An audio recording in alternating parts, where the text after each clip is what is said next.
இன்றைய சட்டமன்றம் கிட்டத்தட்ட 6 மணி நேரம் வந்து இந்த சட்டமன்றம் வந்து நடந்திருக்குது. இந்த 110 விதியின் கீழ் வந்து முதல்வர் அறிவித்த விஷயங்கள் வந்து பார்த்திங்கன்னா பயங்கர சர்ப்ரைசிங்காக இருந்தது. அதில் ரொம்ப முக்கியமான விஷயம் அப்படிங்கிறது வந்து எல்லாத்துக்கும் வந்து ஹெல்த் இன்சூரன்ஸ் வந்து 25 லட்ச ரூபா. இதுக்கான ஜீவோ வந்து இன்னும் வரல. அது இந்த 25 லட்ச ரூபாய்ங்கிறது யார் யாரை கவர் பண்ணணும் அப்படிங்கிற விஷயம் வந்து வரல. ஆனால் இது பெரும்பாலான மக்களை, பணக்காரர்களை விட்டுருங்க, ஏழை மக்களை, நடுத்தர மக்களை இதை கவர் பண்ணுச்சுன்னா எனக்கு தெரிஞ்சு இந்திய வரலாற்றிலேயே இது வந்து ஒரு முன்னோடி திட்டமாக இருக்கும். இது எப்படா அப்படின்னு கேட்டிங்கன்னா, இது வரைக்கும் 5 லட்ச ரூபா தான் அங்கே மேக்ஸிமம். அதுவுமே நீங்கள் வந்து பல மருத்துவமனைகள் வந்து பார்த்திங்கன்னா அதை ரிஜெக்ட் பண்ணிடுவாங்க, ஏற்றுக்க மாட்டாங்க. அதுக்குள்ளே அவ்வளோ லஞ்சம் ஊழல் இருக்கும் அந்த காசை வாங்கிறதுக்கு. ஏன்னா கவர்மெண்ட்டு தான் அந்த காசை கொடுக்குது. அப்படிங்கிறப்போ அது நீங்கள் தெரிஞ்சவன் இருக்கணும், அவங்ககிட்ட பேசணும், இவங்ககிட்ட பேசணும் அப்படிங்கிற ஒரு பெரிய சிக்கல்னாலேயே அந்த காப்பீட்டு திட்டம் அப்படிங்கிறது நல்ல திட்டம்னாலும் அதில் பலனடைந்தவர்கள் அப்படின்னா நிறைய பேர் நம்ம சொல்ல முடியாது. அரசு மருத்துவமனைகளில் அந்த காப்பீட்டு திட்டம் வந்து நிச்சயமாக செயல்படுத்தப்படுகிறது. ஆனால் அதை கொண்டு போய் நீங்கள் தனியார் மருத்துவமனைக்கு கொண்டு போனீங்க அப்படின்னாலே அவன் யோசிக்க ஆரம்பிச்சிருவான்.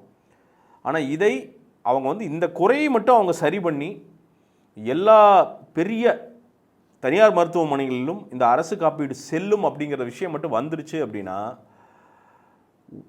உண்மையாலுமே ஒரு பெரிய வரப்பிரசாதங்க. 25 லட்ச ரூபாய்ங்கிறப்ப மிகப்பெரிய மேஜர் டிசீசஸ் எல்லாமே அதில் கவர் ஆயிரும். ஏதோ ஒரு திடீர் விபத்து அப்படிங்கிறப்போ ஒரு 10 லட்சம் 20, ஏன்னா நான் கண்ணு முன்னாடி அப்பா இறந்தப்போ நான் அந்த ஐசியூவில் வந்து அவர் கிட்டத்தட்ட 30-40 நாட்கள் இருந்தப்போ நான் அதில் பார்த்துருக்கேன். நிறைய பேர் தாலி கொடிகளை வந்து அடகு வைப்பதை நம்ம கண்ணு முன்னாடி நம்ம பார்த்துருப்போம். வேறு வழியே கிடையாது.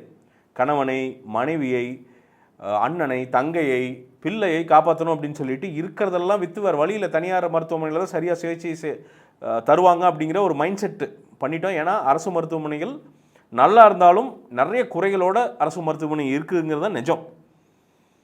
இந்த காப்பீட்டு திட்டம் மட்டும் அமல்படுத்தப்பட்டால் பெருவாரியான ஏழை மற்றும் நடுத்தர மக்களுக்கு மட்டும் இந்த காப்பீடு வந்து செய்யப்பட்டு, அதே மாதிரி எல்லா நெட்வொர்க் ஹாஸ்பிட்டல்லையும் ஒரு பெரிய பெரிய இந்த இன்சூரன்ஸ், இந்த பிர்லா, ஸ்டார் ஹெல்த், இந்த மாதிரியான இன்சூரன்ஸ் நிறுவனங்கள் கவர் பண்ணுகிற ரொம்ப 100% தேவையில்லை, அது கவர் பண்ணுகிற ஒரு 70% மருத்துவமனைகளை இதை கவர் பண்ணி நீங்கள் ப்ரீமியம் இலவசமாக கூட நீங்கள் தரணும்னு அவசியம் இல்லை. ஒரு குறைந்த ஃபீஸ் கூட நீங்கள் வந்து வாங்கிக்கலாம்.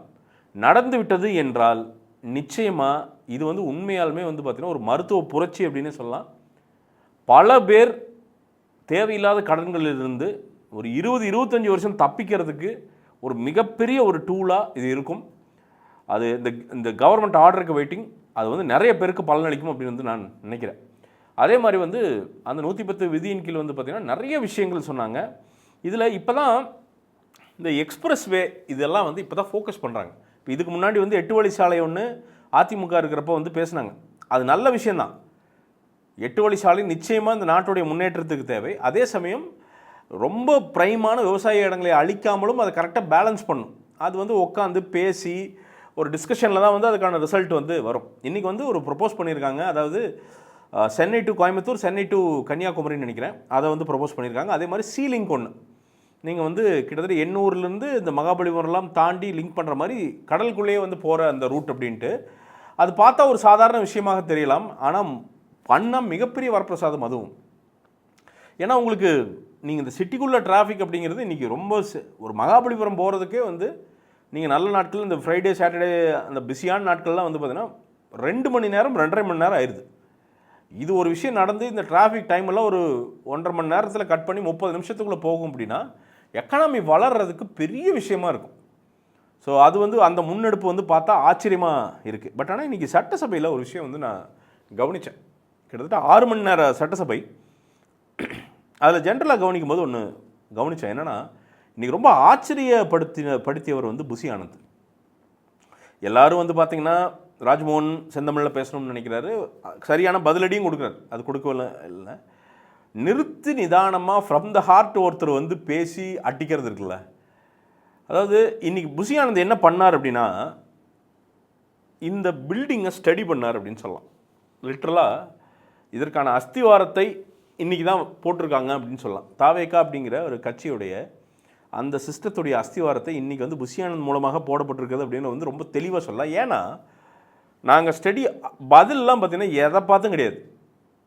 நீங்கள் மீடியாவை என்ன பண்ணுவீங்கன்னு எனக்கு தெரியும்னு, நீங்கள் ஆள் செட் பண்ணி நீங்கள் கேள்வி கேட்பீங்கன்னு எனக்கு தெரியும்னு தெளிவாக சொல்கிறார். ஒரு வீடு கட்டும் திட்டம் இவங்க என்ன கூச்சல் பண்ணாலும் சரி.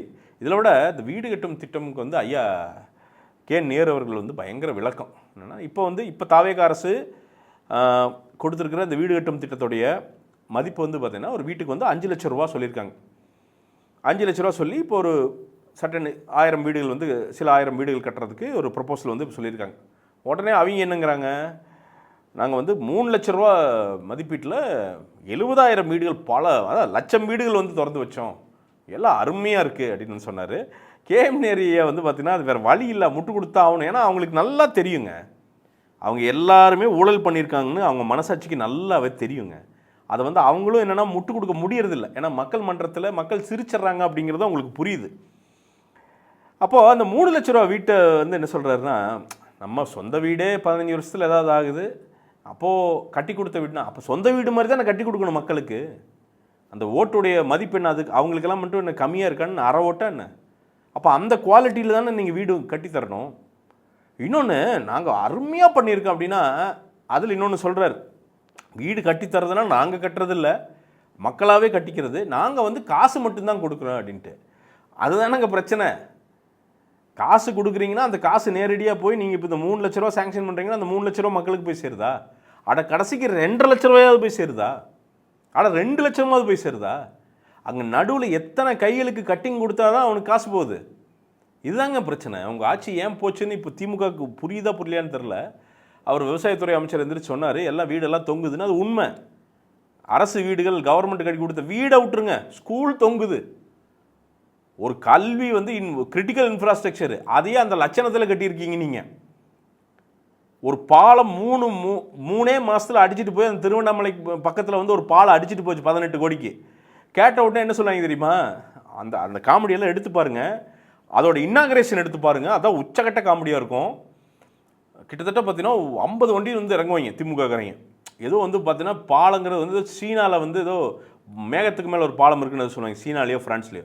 அந்த லெவலில் ஏதோ பாலம் கட்டின மாதிரி வந்து இறங்குவாங்க. அது அந்த 18 கோடி ரூபா பாலத்தில் இருந்து 8 கோடி கூட உள்ளே போடல, தூக்கிட்டு போயிடுச்சு. கேட்டால் என்ன தெரியுமா பதில் சொன்னாங்க? அதுக்கு தலைவன் ஏவா வேலு தான் அதுக்கெல்லாம் பொறுப்புன்னு நினைக்கிறேன். பதில் என்னன்னா, தண்ணி ஜாஸ்தியாக வந்துருச்சான். ஏட்டா ஆறுனா தண்ணி ஜாஸ்தியாக தான்டா வரும், ஆறு சொல்லிட்டு வருமா? 50,000 கியூசெக்ஸ் தான் அந்த பாலம் தாங்கும், 2 லட்சம் கியூசெக்ஸ் வந்து அந்த தண்ணி வந்துருச்சு அப்படின்னு. அது அப்படி பார்த்தா அப்புறம் கரியால சோளம் வந்து அன்னைக்கு 1000 வருஷத்துக்கு முன்னாடி கட்டினானே, அந்த கியூசெக்ஸ் எல்லாம் பார்த்தானா அந்த கட்டுமானம் சரியாக இருந்தது. அது எத்தனை லட்சம் வந்தாலும் அந்த கியூசெக்ஸ் வந்தால் கல்லணை அப்படியே நிற்கும். ஏன்னா அவன் மக்களை நினச்சி கட்டலாம், நீ உன்னோட மக்களை நினச்சி பாலம் கட்டியிருக்க, அதுதான் நீங்கள் பிரச்சனை. அதை தான் வந்து ஆதவர்ஜன் எடுத்து சொல்கிறார்.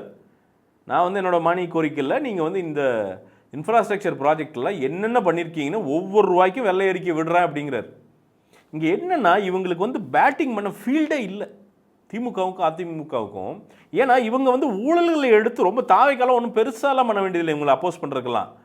இன்றைக்கி வந்து ரொம்ப சிம்பிளாக அந்த ஊழல் எடுத்து சொல்கிறது வந்து ரொம்ப சூப்பராக இன்றைக்கி வந்து அந்த மைன்ஸ் மினிஸ்டர் பிரபு அண்ணன் வந்து பார்த்திங்கன்னா ரொம்ப தெளிவாக ஒன்று சொன்னார்.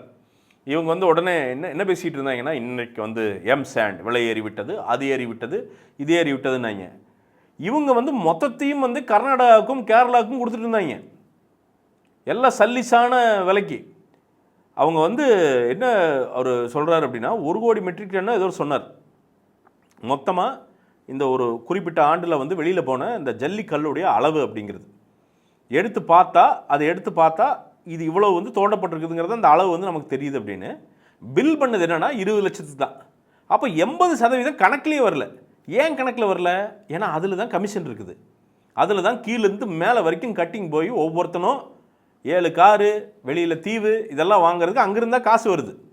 இப்போ அவர் சொல்கிறார் உங்களுக்கு பதிலே இல்லையே. ஏன்னா அவங்க ஃபேக்டோட இப்போது நீங்கள் இத்தனை நாள் என்ன தரவுகளோட தரவுகள் எடுத்துட்டாங்களே, இப்போ என்னையா பண்ணுவீங்க? நீங்கள் எடுத்துட்டாங்க, கரெக்டாக அடிக்கிறாங்க, நீங்கள் என்ன பண்ணுவ? இன்னும் டேட்டா வந்துகிட்டே இருக்கும். அவன் ரொம்ப தெளிவாக நீங்கள் முதல்வர் வந்து பேசிக்கிட்டு இருந்தப்போ சைலண்ட்டாக இருந்துருச்சு ஒன்று சொன்ன. அப்படி எல்லாம் என் டேபிளில் தான் இருக்குது, அது விளையாட்டுக்கு சொல்லலை. ஒரு 3 டிபார்ட்மெண்ட்டோட ஆடிட் பண்ணி ஃபைல் இருக்குதுங்கிறது விளையாட்டுக்கு சொல்ல, டேபிளில் தான் இருக்குது, என்னை திறக்க வச்சிடாதீங்க அப்படிங்கிறது சொன்ன. அப்படி அது அது வந்து லிட்ரல் வார்னிங், அது ஸ்ட்ரெயிட் வார்னிங். நீங்கள் உனக்கு மற்றவன்லாம் சொல்ல கேட்காத, நானே உனக்கு சொல்கிறேன்டா. அப்போ என்னன்னா இவங்க பண்ண ஊழல்லாம் தினம் எடுத்து தூக்கி வெளியில் போட்டாங்கன்னா பதிலே கிடையாதுங்க. ஏன் அப்படின்னா இந்த கட்டுமானத்தை பற்றியெல்லாம் திமுக பேசுறதுக்கு துப்பு இருக்கான்னு கேட்கணும். உண்மையாலுமே அருகதை இருக்கா அப்படின்னு வந்து கேட்கணும் திமுக கிட்ட. ஏன்னா இன்றைக்கி வந்து இந்த சைதாப்பேட்டை பக்கத்தில் பாலம் போட்டிருக்கானுங்க பார்த்தீங்கன்னா, அதோட அந்த கோர் பிளானே தப்பு. அந்த கோர் பிளானே தப்பு. அதாவது எப்படி நடு சென்னையில் மவுண்ட் ரோடு, அது வந்து மவுண்ட் ரோடு கனெக்ட் பண்ணுறது ஹார்ட் ஆஃப் சென்னையில் ஒரு பாலம் போட்டிருக்கானுங்க. அதோட கோர் பிளான் தப்புங்க. இப்போ அதை வந்து நீங்கள் அட்ஜஸ்ட் பண்ணணும். இப்போ வந்து அதை எவனுமே கண்டுக்கல போல, காசை மட்டும் சுட்டிட்டு போயிட்டான்னு நினைக்கிறேன் கம்ப்ளீட்டாக. இன்னொன்று இன்றைக்கி வந்து வெளியே வந்திருக்கிற ஊழல் 100 கோடி ரூபா, இந்த 100 நாள் வேலை திட்டம், அந்த இதெல்லாம் வந்து பார்த்தீங்கன்னா அவன் கவர்மெண்ட் ஆஃபீஸர் எல்லாமே அவன் ஜம்சாரம், அவன் மருமகன், மச்சான், மாமன், இவனுலெல்லாம் வந்து பார்த்தீங்கன்னா எம்ப்ளாயியாக போட்டு காசு அடிச்சுட்டு வந்திருக்கானுங்க. 100 கோடிங்கிறது ஃபுல் ஆடிட்டிங் பண்ணல, ஒரு போர்ஷன் தான் ஆடிட் பண்ணியிருக்காங்க. ஃபுல்லாக ஆடிட் பண்ணி பார்த்தா எனக்கு தெரிஞ்சு 500 கோடிக்கு மேலே போகும்னு நினைக்கிறேன். ஏன் கவர்மெண்ட் ஆஃபீஸர் ஓப்பனாக இதை பண்ணுறான்? ஒரு கவர்மெண்ட் ஆஃபீஸருக்கு எங்கிருந்து தைரியம் வருது? அவனுக்கு மேலே இருக்கிற அரசியல்வாதி அந்த தைரியத்தை கொடுக்குறான். அவன் இவனோட ஊழலில் அவன் கட்டிங் வாங்குறான். ஊழல் நடக்குமையா? எல்லா ஆட்சியிலையும், அமெரிக்காவில் கூட ஊழல் நடக்குது. நாமினல் கரப்ஷன் சொல்லுவாங்க. ஒரு 100 ரூபா இருந்தால் அரசியல்வாதி வந்து ஒரு 10 ரூபா 12 ரூபா திருடுவான். அது ஏன்னா அவன் கட்சி நடத்தணும், கீழே கொடுக்கணும், இதெல்லாம் இருக்கும். என்ன அது மக்களை பாதிக்காத கரப்ஷன். 100 ரூபாயில் 80 ரூபா திருடி இருக்கீங்கடா. இங்கே அதைத்தான் ஒவ்வொரு டிபார்ட்மெண்ட்டும் திருச்சி சொல்கிறாங்க. நீங்கள் என்ன இந்த 5 வருஷத்தில் பிடுங்கி நட்டியிருக்கிறீங்க அப்படிங்கிறத எந்திரிச்சு சொல்கிறப்ப அந்த பக்கம் பதிலே இல்லை. நீங்கள் வந்து பிரபு சொல்கிறார் 80 லட்சம் மெட்ரிக் டன்னு எங்கேன்னு தெரியல அப்படிங்கிறாரு. அப்போ இந்த 80 லட்சம் மெட்ரிக் டன் என்ன? நீங்கள் அடித்தது தான், அவ்வளோதான். எல்லாம் பிரித்து எடுத்துருக்கிறீங்க, அவ்வளோதான். இதனால தானே உங்களுக்கு இன்றைக்கி திமுகவுக்கு வந்து ஏன் போச்சுன்னு தெரியல. திமுக வந்து லிட்டரலாக பார்த்தீங்கன்னா கலங்கி கதிகளையும் உட்காந்துருக்காங்க. என்ன பண்ணுறானுங்க? அப்பப்போ வந்து பார்த்தீங்கன்னா பர்சனல் அட்டாக், அப்படின்னு. அதெல்லாம் அப்போ சும்மா எல்லாம் அவர் புஷி வந்து எனக்கு புஷி ஆனந்தோட பேச்சு ரொம்ப ஆச்சரியப்படுத்துச்சு. இன்றைக்கி எதை பற்றியும் கவலைப்பட்டுக்கல. அவர் முதல்வர் இருக்கார். இன்னொன்று ரொம்ப பிடிச்ச விஷயம் என்னென்னா, சபாநாயகர் வந்து எனக்கு ஜேசிடி பிரபாகர் உண்மையாலுமே இந்த அப்பாவுன்னு ஒரு ஜீவன் இருந்தது. அப்பா அந்த ஜீவனுக்கு ஜேசிடி பிரபாகருக்கு வந்து ஒரு கோயிலே கட்டலான்னு நினைக்கிறேன். ஏன்னா அப்பாவு மாதிரி ஒரு இரிட்டேட்டிங்கான சபாநாயகர். ஏன்னா மற்றதில் திமுக இருந்திருக்காங்க, அதிமுக ஜெயக்குமார் இருந்திருக்காரு நினைக்கிற ஒரு பாயிண்டில், ஐயா தனபால், இவங்க எல்லாருமே இருந்திருக்காங்க. ஒரு மாதிரி நியாயமாக இருக்கும், ஓரளவு கொஞ்சம் பேசாவது இருக்கும். இத்தனைக்கும் வேறு இப்போ ஜெயலலிதாமா இருக்கிறப்பெல்லாம் வந்து பார்த்தீங்கன்னா வேறு வழியெல்லாம் அவங்களுக்கு தான் பேசி ஆகணும். அப்போவுமே கொஞ்சம் அது ஒரு நாகரிகமாக இருக்கும். இந்த அப்பாவு மாதிரி ஒரு கேரக்டர் நீங்கள் பார்க்கவே முடியாது. அடி ஏக்கத்தாலமாக பார்க்குறது என்ன அப்படிங்கிறது, பேசு தம்பி அப்படிங்கிறது. யார் அவன்? என்னடா சட்டசபை உனக்கு என்ன இவன் சொந்த சட்டசபையாடாது? யார் அவன் அப்படிங்கிற ஒரு வெறுப்பு நமக்கு வரும்ல. அந்த வெறுப்பை வந்து அப்பாவு சம்பாரிச்சிருந்தார். ஜேசிடி என்ன பண்ணுறாரு, இவனுக்கு நம்மளுக்கு என்னென்னா இந்த கில்லி சரத்து இந்த 2-3லாம் பார்த்தீங்கன்னா ஒரே துதி. எங்கள் ஓவியமே, உலகவர் காவியமே, இதெல்லாம் உங்களை யாரா பேச சொன்னா? நான் கேட்குறேன். நீங்கள் தாவேக்கால தான் இருக்கீங்க, சரி. அவர் உங்களை எதிரே பார்க்கலையே. இன்றைக்கி ஒரு திருமணர், ஒரு சட்டமன்ற உறுப்பினர் தான் தாவேக்கால, நான் வந்து லவ் ஃபெயிலியரு, அது இப்போ தான் காரில் போகிற சம்திங், இதெல்லாம் வந்து சட்டமன்றத்தில் பேசுகிற பேச்சு. அது கேட்குறேன் நான். அது ஓகே, அது காமெடியான விஷயந்தான். சட்டமன்றத்தில் இது பேசணுமா என்ன? அவர் திரும்பி பார்த்தது ஒரு அர்த்தம் என்ன தெரியுமா? முதல்வர் திரும்பி பார்த்தது, ஏண்டா உனக்கு அறிவு இருக்காடா அப்படிங்கிறத அவர் திரும்பி பார்த்தது. உண்மையாலுமே அதுதான் அவர் திரும்பி பார்த்தார். இந்த சட்டமன்றத்தில் அந்த மாண்புக்கு நீ என்ன பேசணும் அப்படிங்கிறத அவர் திரும்பி பார்க்குறாரு. ஆதவ் அர்ஜுனா, அந்த பக்கம் அருண்ராஜ், பிரபு, இவங்கெல்லாம் ஸ்ட்ரெயிட் டு பாயிண்ட் வந்துடுறாங்க. நீ இந்த பழைய இந்த துதிபாடுதல் முடிஞ்சுது, என்ன அதெல்லாம் முடிஞ்சுது. கெத்தின் வித்தே, கலைஞரின் சொத்தே, உதய பாடிட்டு இருப்பாங்க உதயநிதியை. ஏன்னா அவர் இம்ப்ரெஸ் பண்ண முடியல. ஏன்னா நம்ம திருட்டு அவர் கண்டுக்காமல் இருக்கணும். உதய் வந்து பார்த்தீங்கன்னா அதெல்லாம் நம்பிடுச்சு உதய் பாவம். என்ன இன்னும் பாராட்டெலாம் செய்கிறான் விட்டுறான்னு பார்த்தா அவன் ரூம் போட்டு திருடி இருக்கிறது உதய்க்கு இன்றைக்கி தான் தெரிய வருது. ஆக்சுவலாக உதயநிதிக்கு வந்து மிகப்பெரிய கோபம். உதயனுக்கு வந்து இவங்க ஆளுங்கட்சி மேலாம் ஒரு கோபமே கிடையாது. இவனுக்கு இந்த திருட்டு 5 வருஷமாக பண்ணியிருக்கானுங்கிற செம கோவம். ஆனால் என்னன்னா அவருக்கு வர வேண்டியது வந்தால் போதும், எவனையும் கண்டுக்க வேண்டாங்கிற முடிவில் வந்து கண்டுக்காம விட்டா அப்படி. ஆனால் அதுக்கு இன்றைக்கி வந்து அனுபவிக்கிறாங்க. அவங்க இன்றைக்கி வந்து அனுபவிக்கிறாங்க. முதல்வர் நேரடியாக சொல்கிறாரு. இன்னொன்று, புசி ஆனந்துடைய பேச்சு வந்து அதோட சைக்காலஜி என்ன அப்படின்னா, உங்களை பார்த்தலாம் எங்களுக்கு ஒரு பயம் கிடையாதுடா அப்படிங்கிறத ரொம்ப சிம்பிளாக என்ன சொல்கிறாருன்னா, நீ இந்த மிரட்டுறது, உருட்டுறது, இந்த ஆட்டி பார்க்குறது அதெல்லாம் நாங்கள் பார்த்துக்கிறேன்டா, நாங்கள் டெலிவர் பண்ண ரெடி. அதோட சப்கான்ஷியஸாக நமக்கு என்ன ஃபீல் ஆகுதுன்னா, நல்ல திட்டங்களை தாவேகா வச்சுட்டு இருக்குது அப்படிங்கிறது வந்து நம்மளால் வந்து ஃபீல் பண்ண முடியுது உறுதியாக. இன்னும் 5-6 மாதத்தில் இன்னும் சிறப்பான திட்டங்கள் உள்ளே வந்து அமலுக்கு வரப்போகுதுங்கிறது நமக்கு தெளிவாக தெரியுது. ரொம்ப முதலீடோட சென்ட்ரிக்காக, தொழிலோட சென்ட்ரிக்காக தமிழ்நாடு மாறும் அப்படிங்கிறதும் நமக்கு ரொம்ப தெளிவாக தெரியுது. ஏன்னா இவங்க வந்து கட் த கிராப் அப்படிங்கிறதுல தெளிவாக இருக்காங்க. எந்த புகழ்ச்சியும் கிடையாது, பாயிண்ட்டுக்கு வராங்க பேசுகிறாங்க. இன்னும் சரி பண்ண வேண்டியது இருக்குது. ஏன்னா ஏன் தாவேகா வந்து சுணக்கமாக இருக்குன்னா, இந்த ஆட்சி ஏன் சுணக்கமாக இருக்குதுன்னா, இன்னும் எதிர்கட்சிக்கு தெரிஞ்சிருச்சு நம்ம எதிர்கட்சி ஆயிட்டோம், ஆளுங்கட்சி இல்லைன்னு. இன்னும் அரசு அதிகாரிகளுக்கு நாம் திமுக இல்லை, இது ஒரு ஆட்சி மாறி இருக்குங்கிற உணர்வு இன்னும் நிறைய பேத்துக்கு வரல. அவன் அந்த மீட்டர்லேயே உட்காந்துருக்கிறான். அரசு அதிகாரிகளை சுழுக்கெடுத்தால் மட்டுமே இந்த ப்ராக்ரஸ் வந்து வரும். நல்ல அரசியல் அதிகாரிகள் அல்ல, நல்ல அரசு அதிகாரிகள் இருக்க தான் செய்கிறாங்க. நான் சொல்கிறது, மக்கள் என் பையன் பொண்ணு நல்லா இருந்தால் போது, மக்கள் என்ன ஆனாலும் பரவாயில்லைன்னு உட்காந்துருக்கான் பாருங்கள். அவனை ஒவ்வொருத்தனையும் சுழுக்கெடுங்க. ஒருத்தனை சுழுக்கெடுத்தீங்கன்னா அது ஜெயலலிதா ஸ்டைல் தான். அவங்கள நீங்கள் அன்றைக்கி செஞ்சதெல்லாம் பார்த்தா நமக்கு கோபமாக இருக்கும். 2% அரசு ஊழியர்களாக 98% மக்களான அந்த அம்மா மேடையில் நின்று கேட்டிருப்பாங்க. கேட்டப்பெல்லாம் நமக்கு வந்து என்னடா அந்த அம்மா இவ்வளோ ஆணவமாக இருக்காங்க. இன்றைக்கி திரும்பி பாருங்களேன், அவங்க ஆட்சிக்கு வந்து அப்படி கிடுங்கிட்டு வைங்க. ஏன்னா அந்த அம்மா கண்டுக்காது. அப்படியாப்பா, ஓ மிரட்டியெல்லாம் பார்க்குறியா, ஏன் போடுறா ஒரு டெஸ்ட் ஒன்று போடுறா, சட்டத்தை போடு நீ, நான் நேரடியாக சட்டத்தை போடு, தூக்கு, அவ்வளோதான். நீங்கள் அந்த இரும்பு, அந்த இவர் சொல்லுவார், லீ குவான் வூ சொல்லுவார்னு நினைக்கிறேன், என்னமோ சொல்லுவார், அயன் ஃபிஸ்ட் என்னமோ சொல்லுவார், அது வேறு, அந்த கிரிட்டு வேணும், கிரிட் இருந்தால் தான் இந்த சிங்கப்பூரை வந்து ஆள முடியும் அப்படின்னு சொல்லுவார். அந்த மாதிரி தான் தமிழ்நாடு சிங்கப்பூரோட 100 மடங்கு பெரிய ஒரு விஷயம். வரவு செலவில் அவ்வளோ பெரிய ஒரு நாடு. நாம் இன்னும் நம்ம பொட்டன்ஷியலாக ஓப்பன் பண்ண கூட இல்லை, உண்மை அதுதான். ஆனால் அது ஓப்பன் ஆகிறது தெரியுது. இன்றைக்கு நடந்த சட்டமன்றம் அப்படிங்கிறதுக்கான அறிகுறி என்னென்னா, இவங்க வந்து என்னென்னா, நீங்கள் வாடா அப்படின்னு வந்து நிற்கிறாங்க.